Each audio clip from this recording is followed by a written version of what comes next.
Hey, I'm Tim, and this is the Love at First Sight podcast, a podcast for SaaS CEOs and developers that truly want to learn more about design and care about it, but they're not designers that find it too complex. In every episode, we discuss how to design products that become sticky and unforgettable. We dive into the topics of taste, UX, growth, and conversions, and we share practical tips and frameworks you can add into your development process. Enough with the intro, so let's dive into today's episode.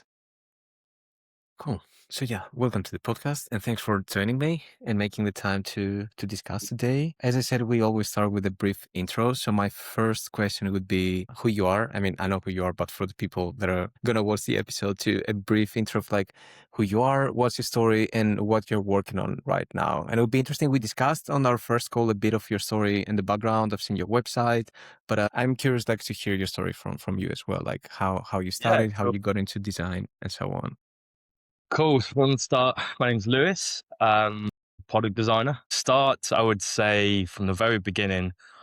As you can see, you can sound like I sound British, but I'm born in Yorkshire up north, and my dad, he owned his own company in the UK, and he sold it, and he Mm. decided to just leave the country and go abroad in France. So I actually grew up from the age of 7 years old to about 20, early 20s in France. Wow. Most of my education um, carried out in France. I went to L'École de Design Nantes Atlantique, which is a mouthful, but it's a very reputed design school in Europe, Brazil, China. They've got like this school based everywhere, and it was really good going into that school because it had like so many different backgrounds in design. When I say so many different backgrounds, for example, the in the first year people would come and pose in the classroom, and we'll all be around and we'll have to draw the person who's posing in the middle, like things that have nothing to do with me that want to do Mm. design. So kind of like explored all these different backgrounds. We did like vehicle design, transport Oh, design, wow. Oh, nice, industrial man. design. So really cool stuff. So yeah, I decided to go into digital design because it just for me, I've always played around with computers. I always enjoyed like video games and things like that. And also like when you see the rise of like Instagram, Facebook, apps, I just saw digital design is like it's kind of the future. So I wanted to be part of that. And I did 2 master's degrees. So one is human computer interactions, and the other one is UX design. And that was really interesting because we did like quite a lot of partnerships. We did a partnership with the Ministry of Defense in France. We did with this survival mask and things like that they got interested in. We did like expeditions for that mask. It went on the news and everything, so that was pretty cool. And I also did a partnership with Citroen, the car brand, and we were like seeing like how we can do like connected transports and connected vehicles. So yeah, and through my career, then I kind of diverted into lots of different backgrounds. I started then my career working for Renault. That was difficult times. It was COVID times, but that was kind of designing the vehicle dashboards of the future, which was really interesting because you have to kind of think 5 years ahead when you're designing for car manufacturers, where they kind of design the car and the interior and everything a lot before it's going to be in like production and even launch. So you got to really think ahead and what the technology is going to look like in the upcoming years. That's why most of the cars these days are quite outdated. Even the ones that come out recently, it's like they don't have any AI. Like they have like all these modern screens, but technology is going so fast that you have to kind of keep up. So yeah, and after that, I went and got a job for Sky because I had a vision to like move back to the UK. So I got a job at Sky, which is the TV company, like the broadcast, I know for a lot of things. Out there, I was working on Now TV, so it's like the equivalent of kind of Netflix Yeah. in the UK, and working on like Sky Glass, which is also like their TV that they brought out. Um, and then I got a job at Dyson, which is even a Nice. different environment because that's working on like physical products and not like the digital as much like TVs and cards. So it was quite interesting to go into that environment because they work on so much different products. They have like the floor care, the hair care, and they have like wearables now, which is really interesting. Mm. I think the biggest thing at the beginning of my career is like I wanted to build like a reputation. Like I wanted to build my CV by working in companies with big names, big brands, and things like that. So Mm, that's why going from like Renault to Sky to Dyson, it's like it really kind of uplifted the beginning of my career. But I got to a point where I was thinking like, I want to, in these big businesses, you kind of one designer amongst 40, 50 other designers. And sometimes, especially myself, I really like standing out. So I then got an offer from Fresher, which I was like, who's Fresher? Like, I don't know who Fresher is. Small little business. They just got a Series C round of, I think, 150 million of investment. So they had loads of money in the bank and ready to burn. And that's when I thought, well, I'm going to take the step and go into startup, scale up businesses. And so when I started working for Fresher, that's when it got really interesting because it shows like their like how fast paced startups are in terms of making mm, decision delivering compared to like my experience I used to have. So that was quite a big step. And yeah, I worked there for 2 years, became product design lead there. And then, say recently, it's been about a year now, I decided to go into AI. And AI is like obviously the biggest topic at the moment. So going to a businesses that focus on AI, it was a really big leap for me. mm. And so I'm currently product designer at VEED. Sorry Nice for that one. really long intro. No, no, that's a really great intro. Not too long at all. Yeah, that's a cool story. I have to say. Like what I really like about your background is like how you've been exposed on different types of design. That's something I'm almost jealous about because for me, I started as a software engineer. So my story, like on this, is I also, by the way, that you mentioned France. I went to a Franco-Hellenic school back in Greece. So like I started French, I think until Yeah. 16 years old. I even had to study Molière and like all kinds of crazy stuff. It was a bit too much, I would say. But yeah, I've been exposed into the French culture and education as well. And on the design part, like I started as an engineer, as a full stack developer, later on became front end and finally designer, which was my dream. But for some reason, I used to believe that to be a designer, you need to be born with the talent. I'm not sure why I was thinking about this back then, but I really felt that you really need to be charismatic to be a designer. That's how I would see it. But in reality, you just have to practice and just build the skills. Yeah. Um, and yeah, I've been always more into B2B. I work a bit on B2C products, but yeah, I've been into startups from day one actually. Uh, Yeah. and yeah, with you, it's cool that you've been into automotive, also like Dyson. It's one of the, I mean, for me, it's like the Apple of like house appliances in a way. That's how I see that Yeah. company. And I'm a proud owner of a Dyson vacuum cleaner as well. So yeah, it's really cool. And I totally get your point on like large corporations versus startups where you have like small teams, quick decisions, and more ownership. Like the vibe that I get from your story and like from the time we've discussed together the previous calls as well is that you're more entrepreneurial in terms of the spirit and you love the ownership. That's what I can assume, which is like a very special feeling to be able to have an impact, lead kind of the experience and kind of bring the vision you have into reality and not have to convince like four different layers Yeah. of Yeah. people in order That's to the, get an idea out there.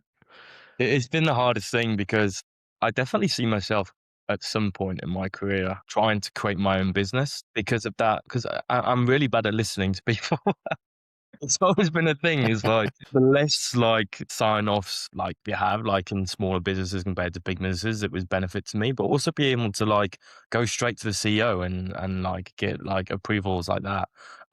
Sometimes good, sometimes bad because you skip a lot of processes. But yeah, I hate sometimes like too many opinions and things like that. So sometimes I think, well, why don't I just place myself at the top of the company? I feel you. Yeah, yeah, I feel you. But yeah, it's not as easy as that. Yeah, Yeah, definitely. yeah. Like my personal take, like my personal opinion is like this is more of kind of the lead attitude as well. Is that you have like this not urgency, like this kind of a genuine interest and like gut reaction to go like towards the leadership part. Like that's something that I totally share like as a feeling as an attitude because I Yeah, always like to be next to the leadership team, not in terms of like seeing myself like as a leader, like as a kind of a egocentric thing, but more like an impact thing. That I feel like I have the knowledge and the expertise to talk to the founder, and I don't want to be hidden behind like three managers. I want to have access to the good stuff, to Yeah. the where we can have an impact. So yeah, And I sometimes feel you you. hear, like, decisions are made and you're like, "Why was that decision made?" And Mm, sometimes the more brains that you collect, like, because if not, you can come back on a decision based on, like, a design. mm, I've experienced in my career just putting a prototype together, fast designing, putting a prototype in, like, 30 minutes, showing it, and it's like, "This is what I meant, it's not possible," or something like that, and it's hard when you've got so many brains around a table in a boardroom, for example, where you've got, like, CPO, CEO, and all those heads, but, like, there's not a lot of creatives, like, the chief product officer isn't generally, from my knowledge, comes, like, very product but very engineering background. mm, But the actually creative side of it, there's not like a big creative head in the room to be able to mm, say, "Oh, that wouldn't be possible because of the user perspective." So, mm. a lot of the product designers sometimes can be frustrated, like some of the decisions that are made because they think user first. And, Yeah, a lot of the boardroom, members think like business first a lot of the time. So yeah, that's a that's why very good sometimes point. being part of and closer to leadership is a benefit because we think like not only what's going to be best for the business, but what's going to be best for the users, and they both come together at the end of the day. Because even if we make a strategic business idea, move, it's still not going to like generate as much impact and bring in a lot of users, creating a good experience and things like that. Mm, Which why the term product designer is kind of really rised up today, as before it was a UI design, UX design, right? Yeah. digital designer. Like I keep seeing these like posts on like Twitter and things like that. What do we call these guys? Yeah, it's always tough, right? Because I'm also looking for like people to join our team, and I was thinking like, what would be the right term? Like UI UX feels like so old school. I'm like, no, like if somebody Yeah. thinks this way, probably they're not a good fit. Let's say, yeah, product design. A term that I really like is also software interaction designer. Like it really Yeah, explains what yeah, you do, but I'm not sure if anybody calls themselves like that yeah, nowadays. But I really like it as a terminology, especially the interaction part in yeah. it. People are But yeah, starting to use AI design. I've seen it on LinkedIn so much now. really. AI product designer. Ah, yeah, specialized. Yeah. Yeah, specializing. Like for Mm, example, I put product design and growth because I'm in growth. I was in growth last year. Now I'm going to go into core. But nice. I think yeah, it's specializing a lot because product design is such a broad. Like I've worked with so many Mm, product designers, and you can always see some are good at some things, some good at another. For example, my strong side is craft. I'm good at making things look good. I mean, I've got a master's in UX and things like that. Yeah, I would say like that's where my strongest skill is. And you got mm, others their strongest skill is in UX and research, but mm. that's why sometimes having a team of product design and the person responsible for building that team is really important to bring in Yeah, the right members so they kind of all all yeah, work it the right way. yeah. I love that, and I fully agree. That's something that I slowly realizing once I started looking into like being in a position of hiring other people that there are different Yeah. specialties actually. Like you have like growth designers, more visual oriented designers, and so on. Yeah, I think it's they call it like the T-shaped, where you know a bit of everything, but then you specialize in something Yeah, yeah. specific. Yeah. I've definitely tried that during my career and even education. Just looking at my career and how it's kind of diverted into lots of different kind of businesses. Because I could have Mm, gone down the path of working just for automotive, for car mm, brands, because I had yeah. experience for Citroën and then for Renault.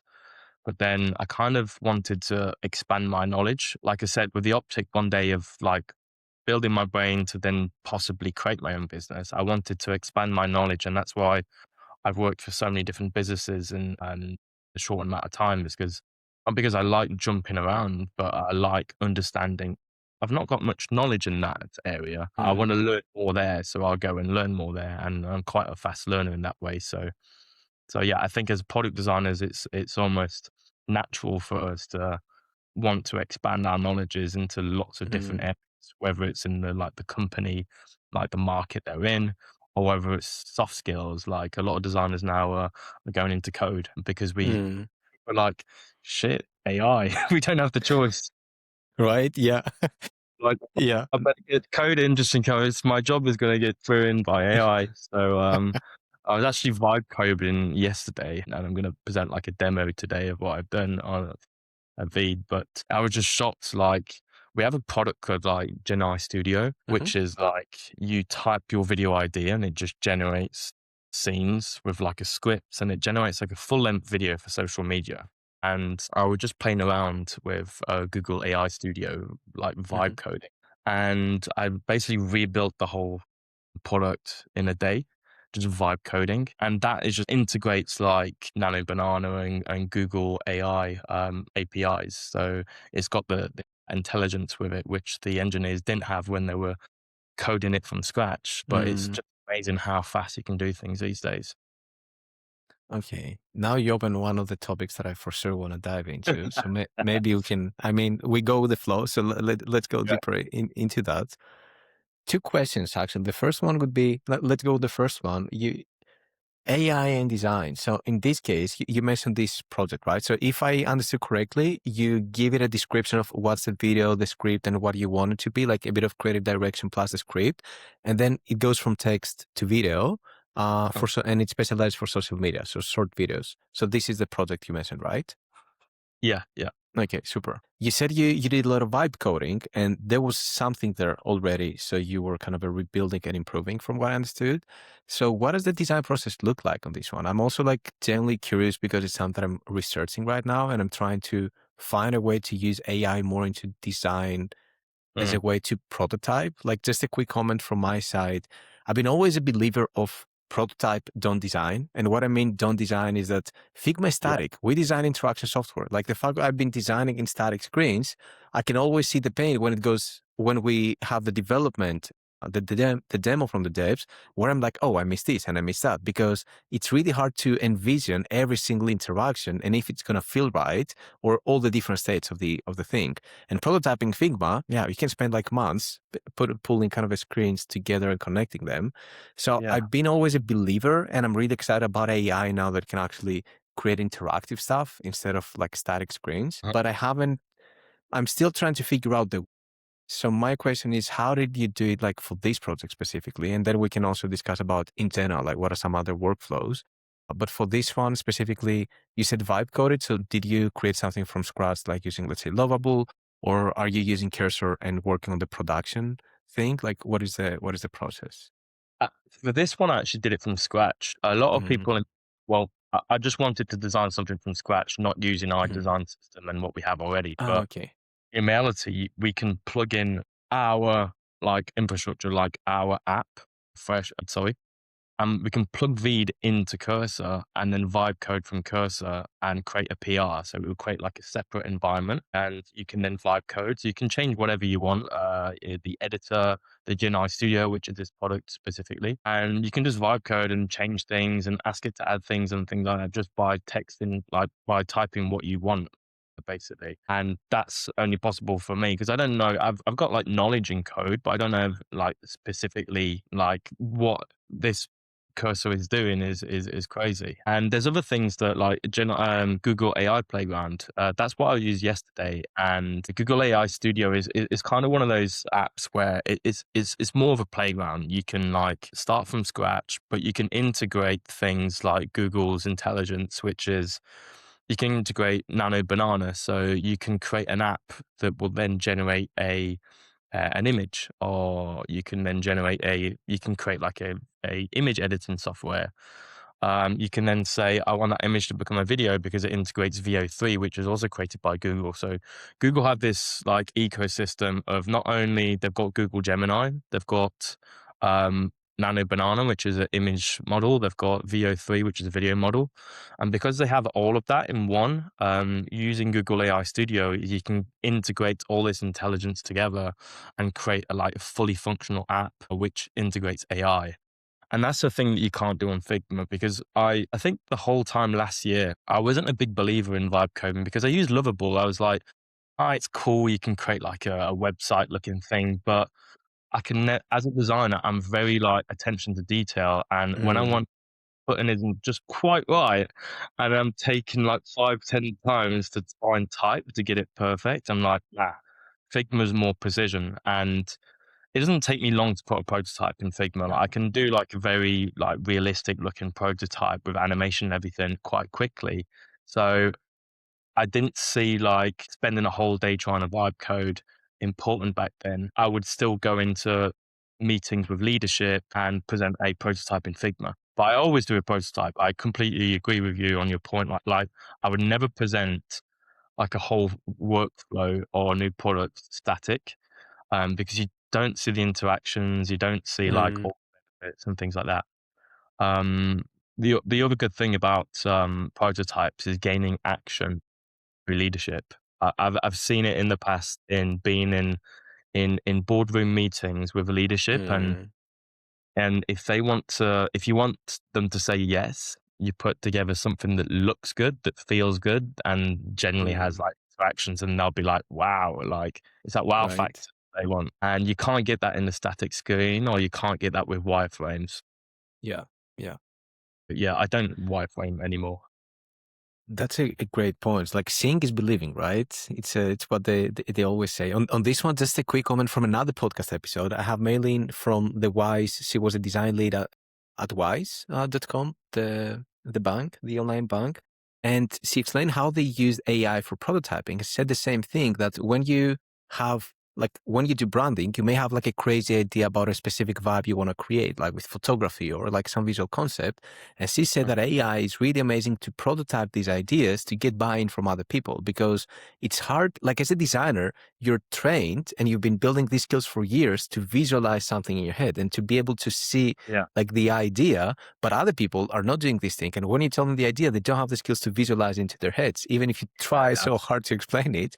And that's where yeah, AI can really shine. That it just makes it clear. It's like, okay, here's the thing, and it can happen in the real life world constraints where you don't have like an extra week or 3 weeks to just prototype a fancy idea you've no idea if they're going to invest into.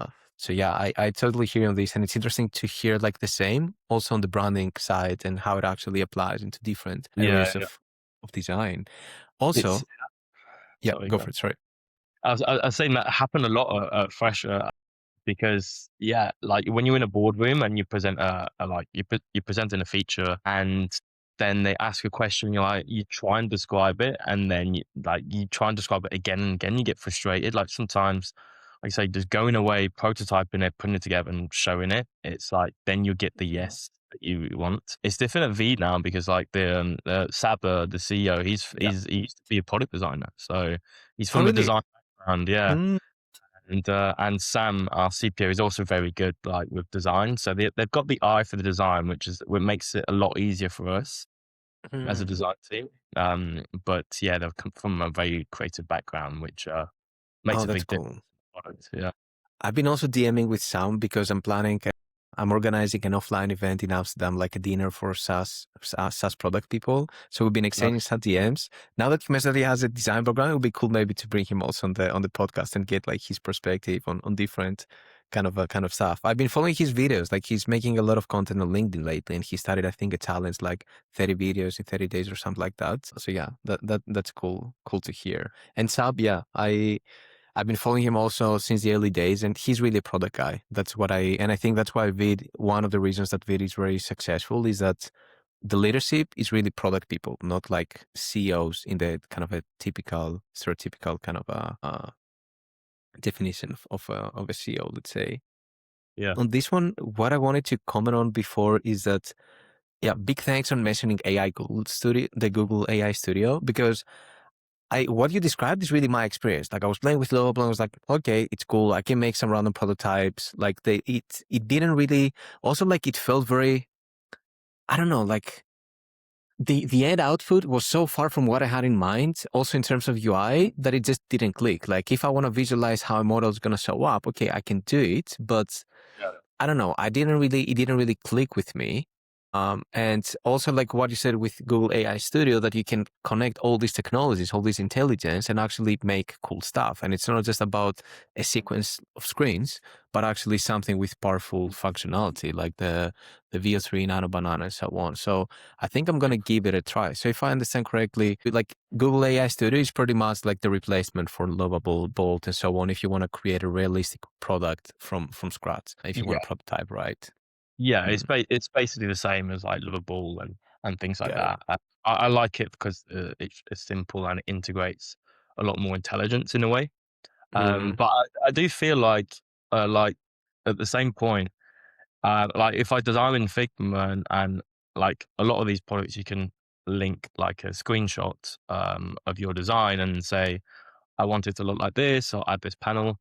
And I've realized that it's not good at just like looking at your screenshot and like creating that UI mm, like Google AI Studio. It takes a lot to build the design system. It has to understand what a button's gonna look like, what the general theme is. So you have to kind of upload a screenshot, but describe the UI as well. Like oh it's a wow. minimal design with these kind of buttons. The iconography is kind of like this. You have to kind of describe a lot the Mm, and then from there, if I ask it to add like a color picker or a drop down, it already knows the kind of style that I want. And I don't really have to then add more screenshots of what the drop down is going to look like. So it takes a lot I of kind see. of building at the start. But yeah, it I can be a see.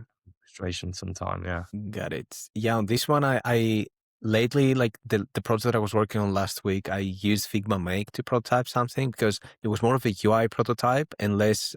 It was actually the form to create a new contact on ZenMate. We're redesigning how to add a new customer into the platform, and I want to come up with like a new UI that is way less cluttered, super clean, like also more delightful and so on. So it was very visual focused. And from my research, I tried all the tools. Figma Make was the one that was closest to what I actually had designed. Because the other tools, you give them the reference and like, don't ask me for a reference if you don't care about it. Like, if you're not going to pay attention to any detail, I feel stupid uploading Yeah. that reference and I waste my time. Yeah, We- that's so bad with it.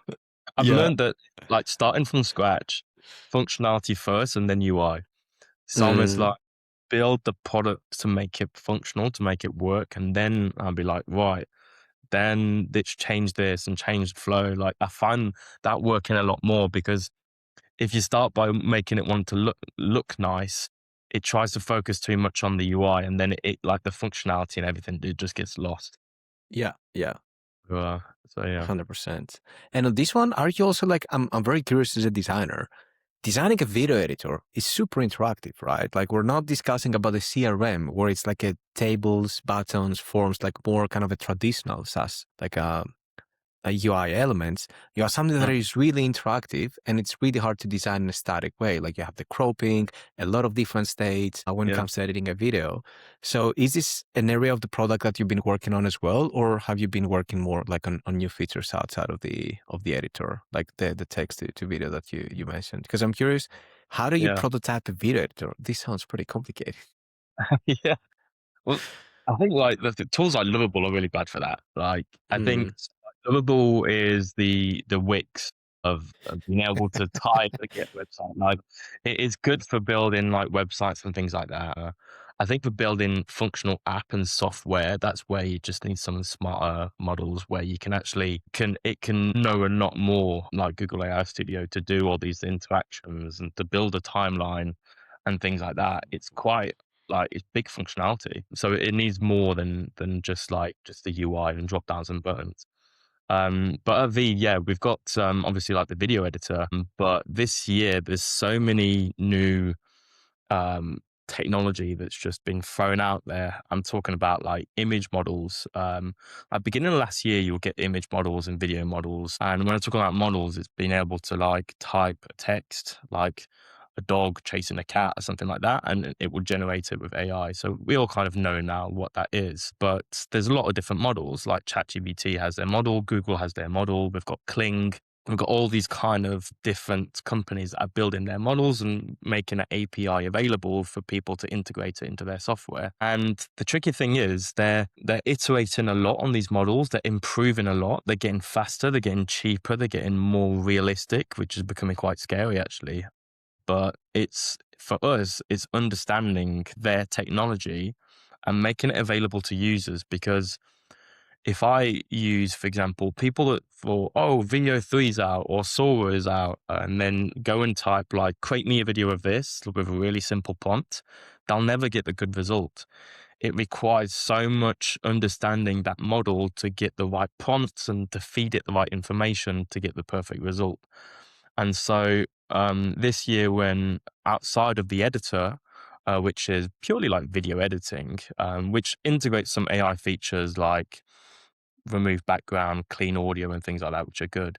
On the side, we were building AI Playground. An AI Playground is a product that integrates text to image models, text to video models, and things like that to be able to generate images and videos and then send them into the editor. So let's say you're building a video, you're editing a video in VEED, and you're missing like a scene or something like that, or you want to edit a scene. So you'll go into the AI Playground, you'll kind of type it and generate it.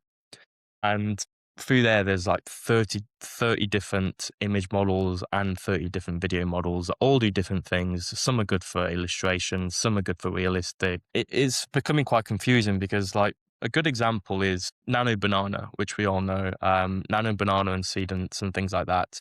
They're image editing. So you can upload an image and say, remove that plant from behind, and it will do it straight away without having to open Photoshop or change my expressions on my face or improve my hair, things like that.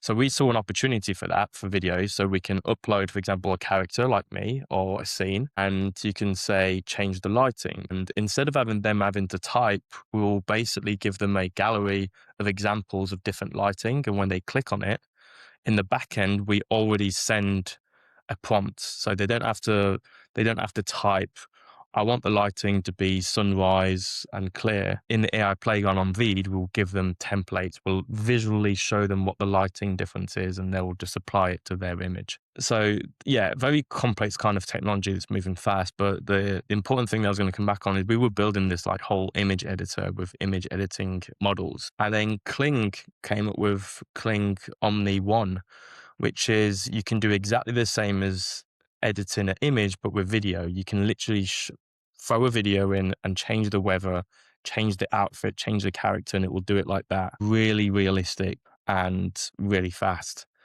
And it's scary that we were investing so much in building this image editor for a video editing platform. And then all of a sudden, Kling just came up with this new model. So yeah, it's just going back to the point where technology is moving so fast. And as product designers, we have to kind of keep up with these new things that are being launched and making it like available for the users to kind of understand and use.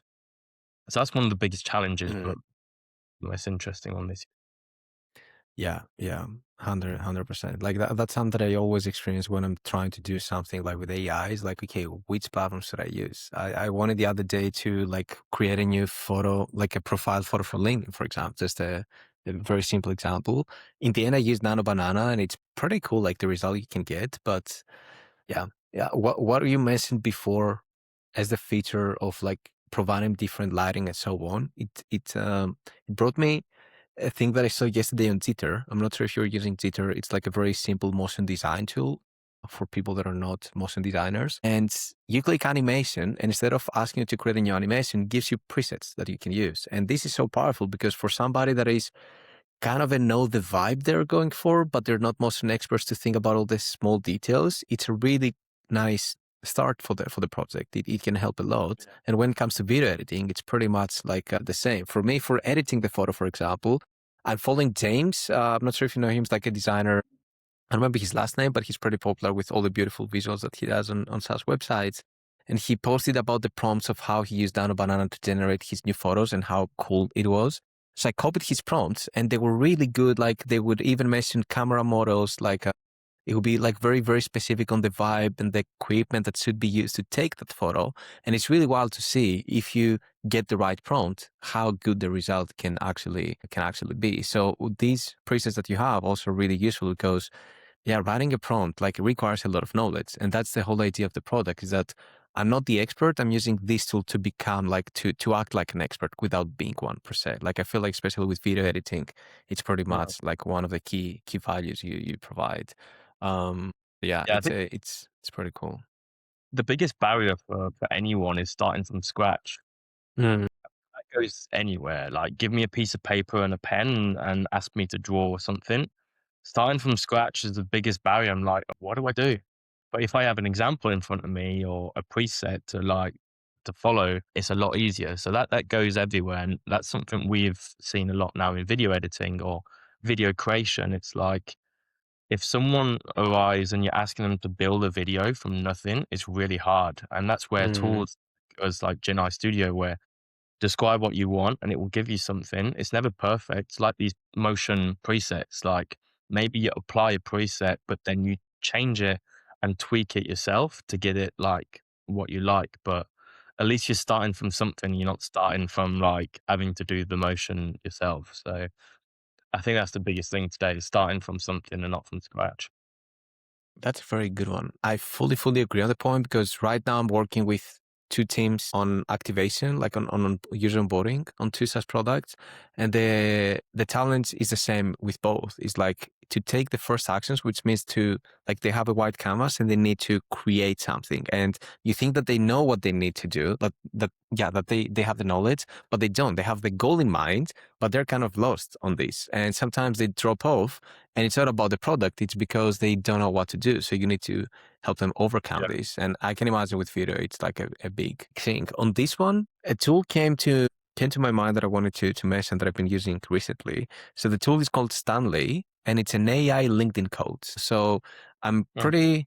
not really like, I love AI, but I've seen so much like low quality content, especially online with people using AI for content.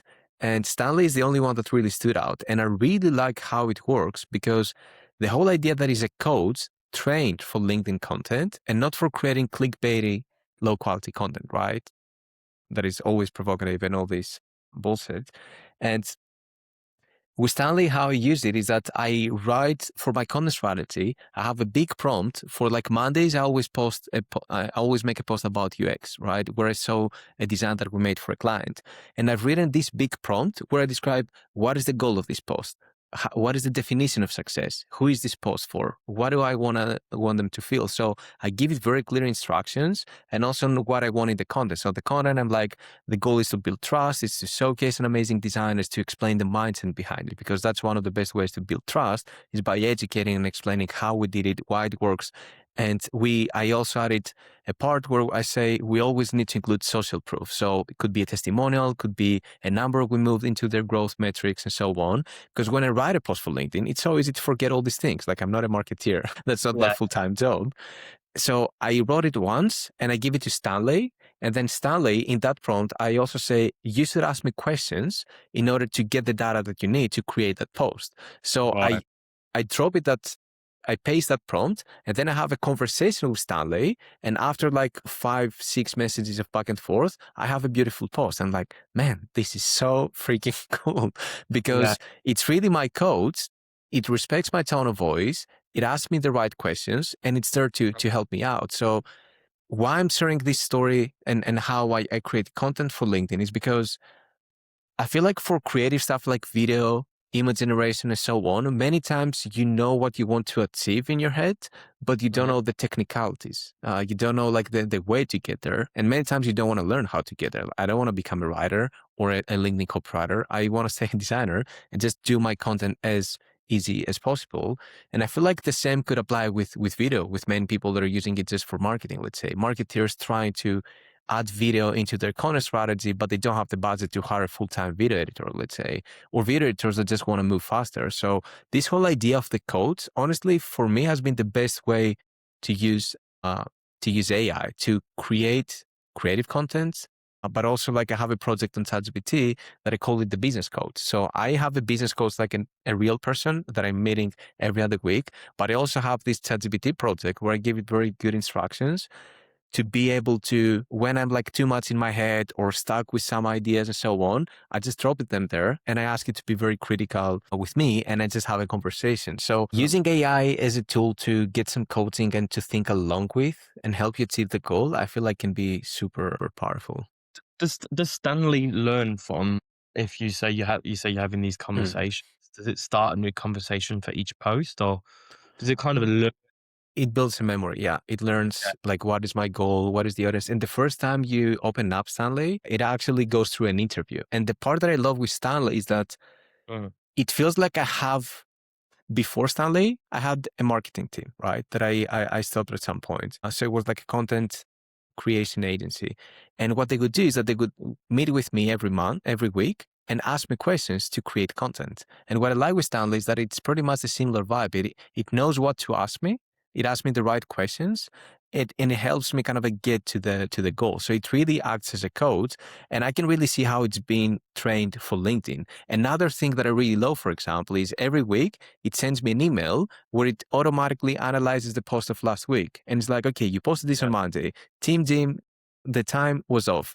This, and that was wrong. Like, that's why you got low engagement. It gives me engagement metrics that this post performed 4 times better than your average post, let's say. So it also, like, the proactiveness is something that I love, that on a weekly basis is going to tell me things that I could do. And I honestly feel like I have a team. It's the first time with AI that I feel Yeah. that it's part of my team. I'm like, man, this Yeah. is really cool. Do you automate your posts as well? Like, is there a system where it's you kind of write them? And because I mean, Stanley, if it Mhm. writes post creation, it also could maybe in the future you can imagine generate images Mm. or ideas for the post, suggest a time and automate so you could literally have someone that works for your social media, like social media manager, Yeah, which is yeah, AI, true. that generates the content, that does anything for you, and it just Mm. you can become an influencer with thousands of followers, but it's actually not you influencing, it's the AI bot. And yeah, yeah, it's kind of a Yeah. yeah, right. Strange times, man. Yeah. For this one, I don't have personally any automations, but I've heard people doing it. Yeah, for me, like with automations, that I always want to tweak things and give them like that unique perspective and style that really represents who I am, like the company and the values of the company that I'm building and so on. And that's where with automation, many times I don't have this part too Mm. much of AI, let's say. But yeah, Yeah. with tools like VEED, I can see, for example, like, yeah, the generative AI is really cool, like where you can get like the coding part, and then you have like the operational efficiency of AI, where, for example, editing.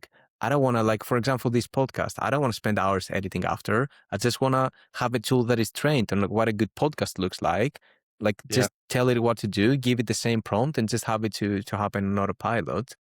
Yeah. Mm, That's what yeah.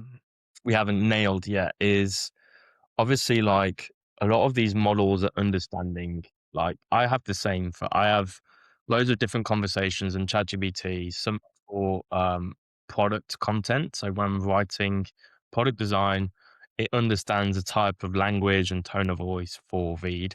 I have some from my Slack messages because the tone is different. So I'm like, I write Mm, something, like, I'll throw it in there, and it knows exactly how I write a Slack message. Not too formal, not too stupid in between. Make a few jokes, and some for my email. So I kind of train them. For mm, video, we had kind of the tricky thing there is people are posting video as often as they're posting on LinkedIn or Twitter, right? It's like mm, very often because they're trying to drive engagement. And the tricky thing there is creating this kind of template or learning where things can be edited and generated automatically based on their understanding of how they post, what audience they post, the length of their videos, and things like that. And that's a tricky thing to automate. But I think, like, if video editing gets to that point, people will be able to just like generate videos and videos and videos automatically with AI without having to do anything. If then, yeah, Stanley writes the post and another AI bot generates the video and edits it, and then someone else, people can start becoming millionaires by doing absolutely nothing, just setting things up, and it's quite scary.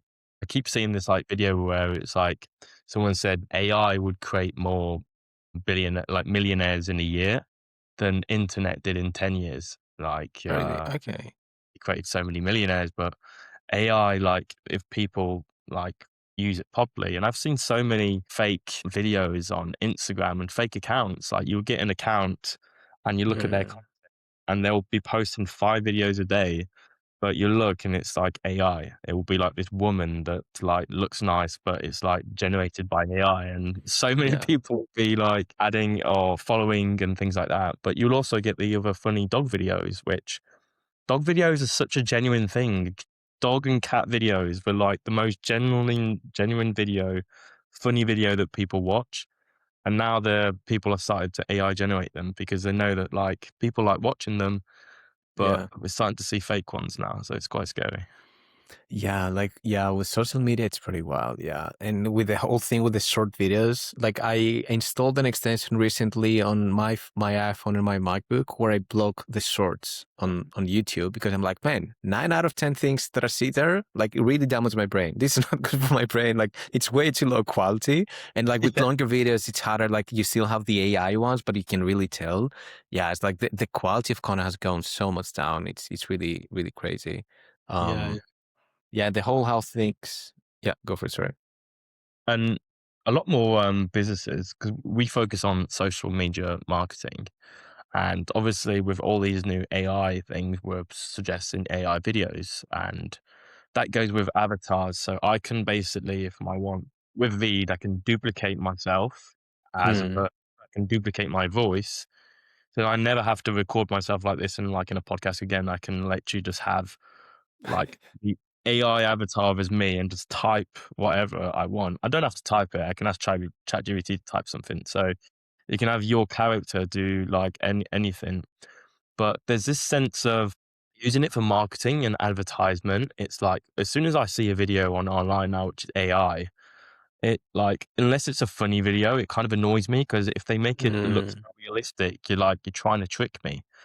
So Right? That's a very using interesting one. videos, using AI for advertisement can be quite a tricky thing because people don't have that trust of like, I'm not going to trust something that's AI. So we're in this tricky period where we're not sure if people are going to get used to AI or are going to go against it because you can see more and more things now like plugins and even some browsers now are suggesting browsing but not getting any AI results. So the tricky thing is like that. It's like, yeah, it's like even I think in Instagram have something now to block out AI content or stuff like that because I've Oh, got this, really? yeah, and TikTok as well. You can maybe like block out anything that's AI, Mm. and so it's funny how they're kind of developing this feature where people are getting more Wow. scared.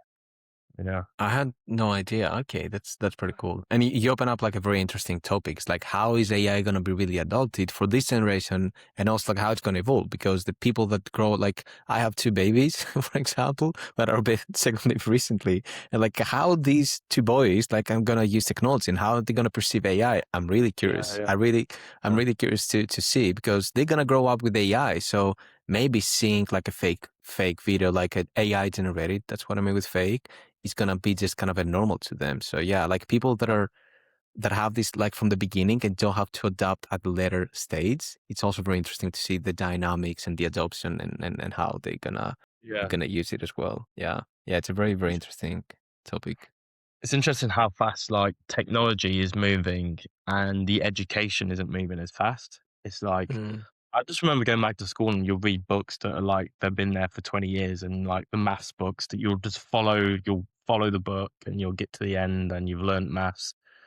I think now, like, because of technology, AI and things like are moving so fast, there's no proper AI course that's like that you can find at university or things like that Mm. yet, which focus on like, I don't know, like product and things like that. I think like the education system isn't going as fast as the technology is moving. So in the future, to find these jobs, Mm. you have to self-learn and self-teach yourself a lot of these things because otherwise you won't be able to kind of catch up. So that's a Mm. big like ChatGPT. If I had ChatGPT at school right now, I'd be so dumb. Like I wouldn't do any of my exercise. I'll literally like Yeah. I'll get something, I'll put it in ChatGPT, it'll do it for me. Like my brain power would be nothing because I wouldn't use my brain. I would use ChatGPT. So I'm curious to see how like the generation that are in school already, how are they using ChatGPT and how is that really affecting their brain power to be able to think themselves and to solve Mm. themselves? That's yeah, I'm really curious. And we won't Yeah. see that now. We'll see that in the future, but yeah. Yeah, these are really interesting topics. Like the brain rotting, they call it. That yeah, your brain just kind of like it does really develop as time goes by. And on this, yeah, it's like a bigger even topic like in society. This that some that I've been thinking a lot about now that you mentioned is you have it also like with other stuff, like also like with gambling and like many things where you have like too many, what is the word? Too many things that are so easily accessible, but you know they're not good for you. That's kind of the high level description. And that's, I feel like something, so that I can even connect this to product design and UX and like behavioral psychology, where I'm not sure if you read the Atomic Habits, the book. So the idea, the core principle is like, if you want to make something a habit, make it obvious and make it insanely easy and kind of low friction to do it. So if you want to eat healthy, let's say every day, make sure like somehow you can have a healthy meal like super easy and it's like on your table at 1 p.m. every day, let's say. So you don't have to think about it or really try. So reduce the friction. And like with shorts, I hate shorts, but I found myself scrolling through the shorts. I'm like, why am I doing this? I was really trying to observe my brain and understand why the hell am I having this behavior? And honestly, I feel it's the friction that always is the thing, and also the triggers, because when I scroll on YouTube, it's in front of my face and it's short videos. So I don't have to watch a video for 10 minutes. It's lower friction, even if the quality is wrong. So I can Yeah. always see how putting something in your face and making it super low friction can really like have an influence on you and make you do things that you don't necessarily believe into. That's why I was like, you know what? I cannot resist this thing. The only solution is to get it out of my way. Like we do, like with unhealthy food. If you don't want to eat unhealthy food, you're just going to remove it from the fridge. You're not going to buy, let's say, McDonald's every day and you're going to have it on the table and be like, okay, now I'm not going to eat it. It's like, Yeah. you're just not going to go and buy McDonald's. And I feel like it's the same is happening with technology. It's like you just get things that are not good for you, like in front of your face all the time. And with the current regulations and the system, they say, oh, it's up to you to not use it. Like if you use it, you're just not responsible enough. But I feel like our brains, like in terms of like the power that they have, we're not able as human beings to resist to all these things. Yeah. We're not as disciplined, and I don't think we're gonna ever become. So it's really part of like regulating the environment, saying, no, this is not good for you. You shouldn't have it. And gambling is like one of the, for me, like one of the best examples. It still blows my mind that I can be on YouTube and see so many ads about like playing poker and all these things, and I'm not even into these platforms. Like I'm not into poker or like poker can be fun. Like it's not necessarily gambling. Depends on how you play, but yeah, it's kind of a wild. And I totally feel that it's about designing behaviors. And you can really see it with books like Hooked and so on, that you can engineer these kind of things. You can foster behaviors and you can push people to do things. Like that's proven. It is an addiction. Yeah, I can see where it's an addiction. A lot of people are like when you're scrolling through, like whether it's TikTok or Instagram, like you said, like sometimes I can be scrolling. I'll say like, oh, I'll go to bed at 10 o'clock. I'll have a little scroll on my phone, and the next time I look at the clock, it's like it's 11 o'clock. It's been an hour.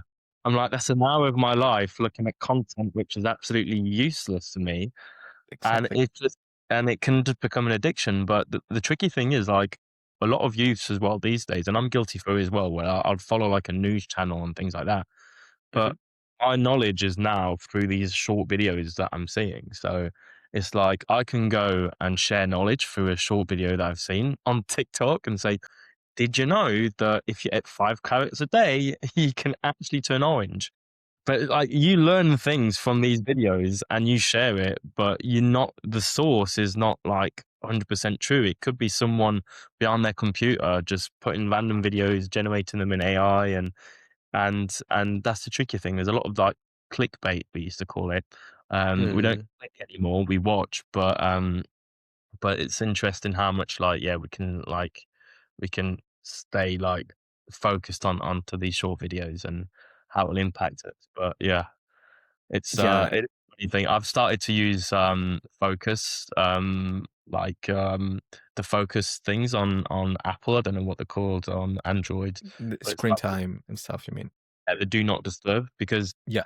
I realize how like independent, like how I I need to be addicted to my phone like so much. And I saw it like in the last year and 2 years, like not only because like as designers of digital, like we're constantly on laptops and on my phone, but whether it's emails, social media, any apps, it's like I felt like I was just so addicted to my phone. Like I'll get a notification, I'll look at it straight away, but I don't really need to. Like So like I've started to put like do not disturb, because then I see myself, I Mm, don't need to look at my phone every 10 seconds.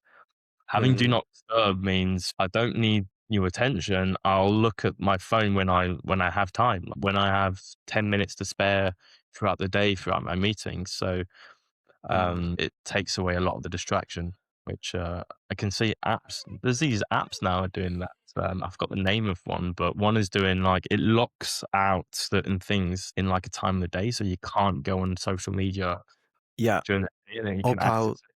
Opal or Opal, I'm not sure how to pronounce it. That's Yeah, one that I'm yeah, paying for and I'm using. And I really like it's I've tried different apps. That's one of the products that I'm actually paying for and I'm happy. And the uh-huh, other one is called Self Control. It's only for Mac OS. I think it's like an open source tool. And what is really cool about it is that you cannot unlock it. If you say lock this for the next 3 hours, no matter what you do on your computer, you have to reinstall maybe Mac OS. That's the only way. that's So I was crazy. looking for something that is like really like, okay, team, there is no way you're going to take your emails. Now you have to go into deep focus because like Yeah, what you're describing, I can relate to that. It's like the kind of a, yeah, like the whole thing with the notifications, that's like the FOMO that constantly exists. Oh, somebody sent me this or that. Could be Slack or email or WhatsApp or something else that can be a big distraction from like deep focus for creative work as well. So I was looking uh-huh, for a tool, but yeah, it's interesting how all these things like with technology that come to like with technology, which is new yeah, problems to solve for like our and the upcoming generations yeah, as yeah, as well. And like going back like to AI and how we use it in products and so on, I feel like from the conversation we're having and also like my personal experience is that it's always great to use it as a critical thinker to think along with you and make you smarter in a way, like find your blind spots. For example, like that's a concept that I really like is that what am I missing? Like I would love somebody with experience to tell me what I'm missing. And that's like a mhm, beautiful usage of AI. Like for videos, it could be analyze this video and tell me what do you think that is missing? Ask me questions to describe the goal and give me some blind spots that I have or some things that could make it better. Um, yeah, I feel like that's where it can get really really interesting and good in terms of using it, but also for companies. Like if I think about VEED, you cannot, it's really hard to restrict how people use it and say, okay, this is the ethical and good and healthy way of using AI. So we're going to restrict you to that because it's so open ended. Like you just write a prompt, people can write whatever they want over yeah, there and can go crazy. So yeah, it's part of the challenge of evolution. I feel like that's something that has been always happening with new things that come up. They're very yeah, chaotic, they're very unregulated, and it's just part of the human kind of a nature and evolution to yeah, just regulate them and set the boundaries and be like, okay, this is how these things should be used, let's yeah. say. I think habits change. There's always a Mm, learning, and habits change. When you think of like mm, Netflix, which was around for years before actually people started to think like, oh, I'm going to be lazy and not go to the cinemas and watch it on my sofa. mm, But like we, for example, at VEED, we developed this thing called AI agent at the beginning of the year where you upload a video and it was in the editor and it was very visible. Like it was a first tab in the editor. You'll upload your video, and with this agent, you'll be able to type and you'll be able to say, make this video good for TikTok, add subtitles, change the subtitles to red. So you'll be able to describe your video edits and it will basically edit the video for you.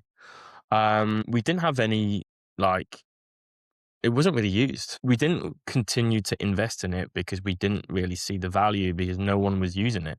We were tracking the usage, we were tracking the adoption of this, and it just didn't, yeah, it didn't convert. So we were like, weird, because you go on Lovable and that's the whole thing of people being able to type and having this chat experience to like generate a website. But why wouldn't it work for video editing? And we were like, wow, this is going to be the next big thing. First to do video editing by chatting, and no, it just didn't pick up. And we're not sure if it's because of the kind of users we have that are not very like as tech savvy like that, because the ones that are very very tech savvy and are very good at video editing, they don't really use VEED is just the tool that's accessible for everyone. Other people would use, I don't know, like Premiere Pro or After Effects because they're like the pro tools. But yeah, it didn't really pick it up. So we kind of we removed it and focused elsewhere. But maybe that's something that's going to come back up. Maybe it was a learning curve, and that maybe after a year or so, people are so used to using ChatGPT and things like that they actually would start using it in every domain. Like they'll start this chat experience for everything. One funny thing that I related to, for example, when I was working at Fresher, it's like, wow, this one app that you can have for booking hair appointments and nail appointments and things like that.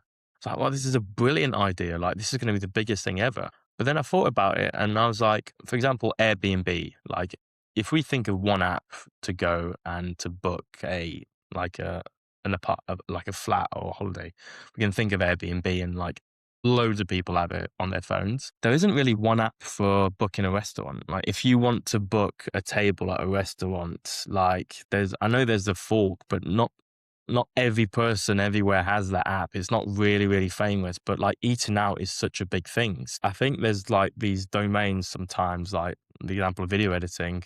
Maybe video editing isn't for this chat experience. Maybe, the like eating out and things like that doesn't have an app. People just prefer turning up or calling. People are kind of used to their habits sometimes, and not every industry adopts these new technologies. So that's something that I've learned quite a lot. Like at Fresher, like it's such a big app, and like more and more users are using it, but you would think like a lot of people these days, like they just go to the hairdressers that they used to going to for the past 15 years, and they book and they call and things like that. So there's some industries that are always gonna have like keep their old habits and not advance as much with this new technology that's appearing.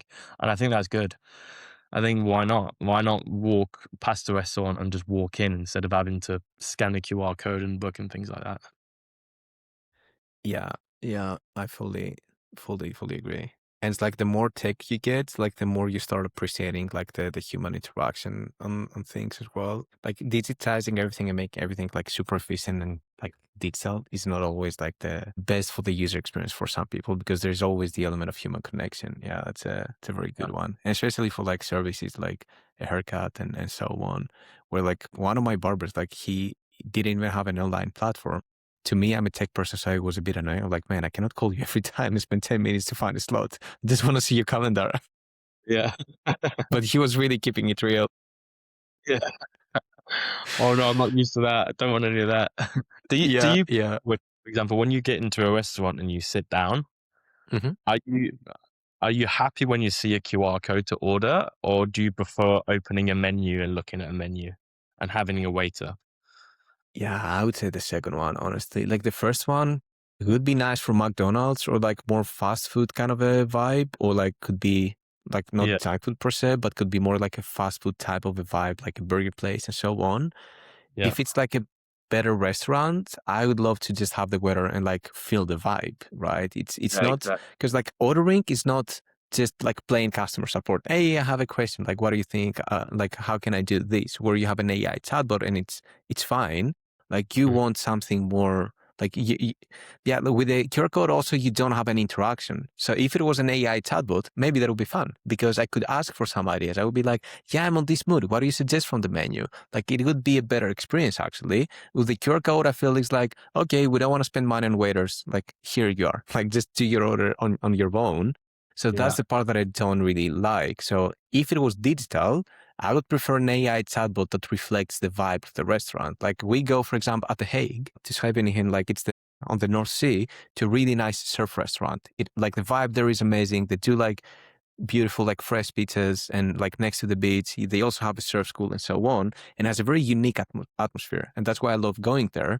And if I would do an online order, I would love to see this vibe in that digital interface. I don't want a boring like menu where I can tap. Like I want to make it like an experience where you have like the brand element. And that's a very interesting topic with AI, like how you can incorporate your branding into this whole thing. But yeah, that's entirely different topic. But this is my yeah. long answer on like my long take on the QR codes and how I feel about them as a designer. No, I fully agree. Like I mean, QR codes have been around for ages. They only picked up like since COVID. It's like, oh, Yeah. no, you can't touch that menu. But yeah, I fully agree with you. It depends. If you're like going to dress up and going out to a restaurant, eat nice, you want to talk to a waiter, you're there, you have time.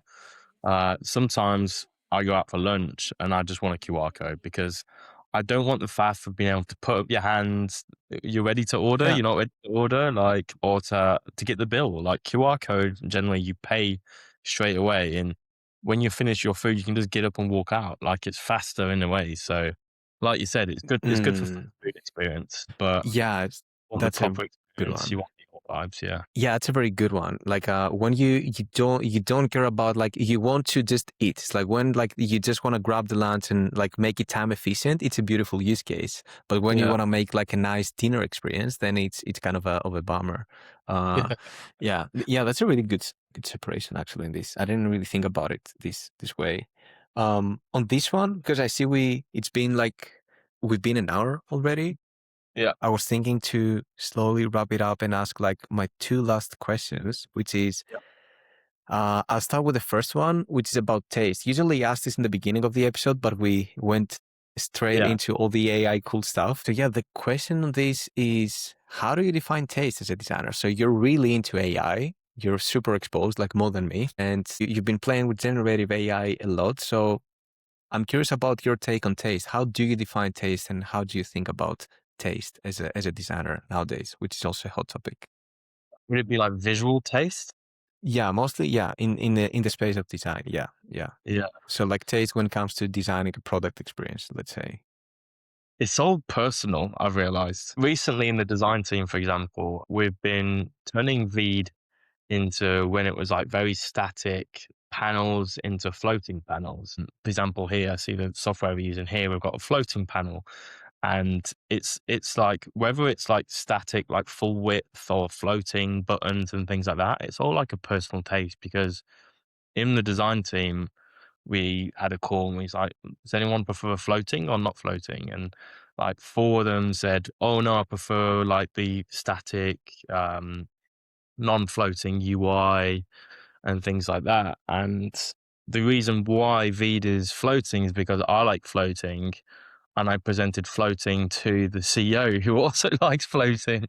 And he's like, yeah, it looks sick. It looks really good. So Saba was like, yeah, right, it's floating. But like, it's all a personal taste, right? It's all like, it's all my personal taste on what I think looks nice. I can go to my mum, which will say, oh, look at this painting, and painting looks really good. And I'll be like, yeah, looks all right. It's just personal. It's all personal taste design. And I think Mm, when it comes to that, when you're designers, product designers, you have to kind of visualize a kind of like a group of users, what their best preference and taste is going to be like, because you're designing for a group mm, of users. So I'm not designing for myself. I'm designing with in mind, what are they going to like the most. So you're gambling or not, because if you do some testing, you kind of know.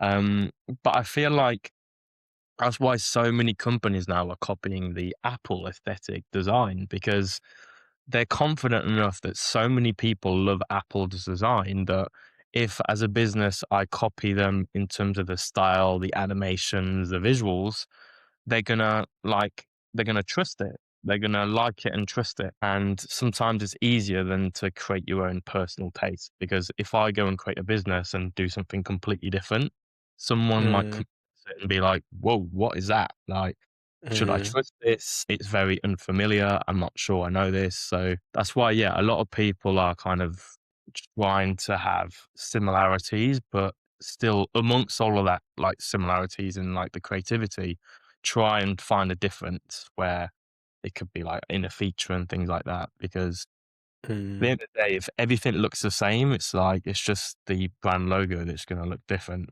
So yeah, Yeah, that's kind of my vision on taste. It's love like, it. not to be too personal, but try and understand like what others think as well. Love it. Thanks for explaining. And on this one, I'm curious, a quick follow-up question on this is, do you have any systematic or structured way to develop your own taste? I'm curious, like, about, like, what are some things that you do to cultivate your taste? Do you have anything specific, or is it just kind of just happens along the way? I do a lot of research in like, I mean, it used to be Dribble. Mhm. Now it's more Mobbin. You look Same. at actual proper, realistic existing websites. So I kind of inspire from there. I look at a lot of the competitors as well, direct competitors. So when it comes to VEED, I'll look at the direct and indirect competitors, see what they're doing, and make it better. That's generally how I would start. But yeah, as a creative designer, also like that's a starting point. Like I said, I hate starting from scratch. I'll start from like that inspiration, but then add my own kind of Mm, um ingredients to the recipe. So yeah. yeah. Yeah. Okay. Really cool. And then my last question is about that's a question that I ask every guest, which is what's your favorite SaaS product? Because it's a SaaS podcast, but it can be like an app on your phone or like it's on the digital side. So it has to be like a digital product, but it could be like an app that you use on your phone or some kind of a B2B SaaS that you use in the context of it when you're working on design and so on. So when I ask you what's your favorite, what are the top one or the top two that come to your head immediately? Oh, wow. That's that's the trickiest question I've had all whole podcast. What's my favorite SaaS? I use so many, to be fair, throughout the day. I would say my least favorite is Slack. Okay, no, that's a great answer. I love it. Let's go Um, into it. Trying to think of my favorite is quite hard because yeah, I look quite a lot. But I like to say my least favorite, if I can twist that question, is Slack. It's like like if I can burn a product and start again, it would be Slack. Is Like it because like how thousands. noisy it gets, or what's the reason? Yeah, it's just thousands of channels like on the side. Create a new Mm, channel, trying to find a conversation. It's just a nightmare. And even in like, I wouldn't even blame it on the business for creating too many project channels and groups. It's like Slack should do better to help that. There's AI now. mm, Funny enough, they introduced AI summaries, which is within mm, a whole channel. If you haven't caught up, you click on AI summary and it will summarize the whole conversation and just give you something brief, which is that's great. And I mentioned them on Twitter. I said, Slack, I love your AI summaries, but that's just more reading. Like it's just reading. It's the same thing. It's just like summarize.